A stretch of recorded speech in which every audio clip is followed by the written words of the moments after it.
বক্তব্য দিতে চাই।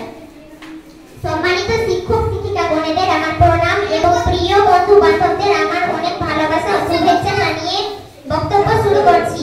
15ই আগস্ট আমাদের প্রত্যেকের কাছে খুব গুরুত্বপূর্ণ একটি দিন।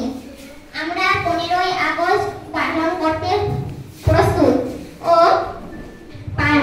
আমরা 15ই আগস্ট উৎসাহের সঙ্গে পালন করে থাকি। এই মহান ও গুরুত্বপূর্ণ দিনটিকে আমরা 1947 সালের 15ই আগস্ট উদযাপন করে থাকি।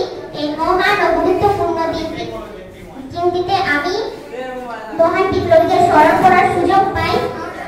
তারা আমাদের দেশকে স্বাধীনতা দেওয়ার জন্য নিজেদের শেষ রক্তবিন্দু দেওয়ার শপথ নিয়েছিলেন। এদের মধ্যে কয়েকজন মুক্তিযোদ্ধা হলেন নেতাজি সুভাষচন্দ্র বসু, মহাত্মা গান্ধী, বাল গঙ্গাধর তিলক ইত্যাদি।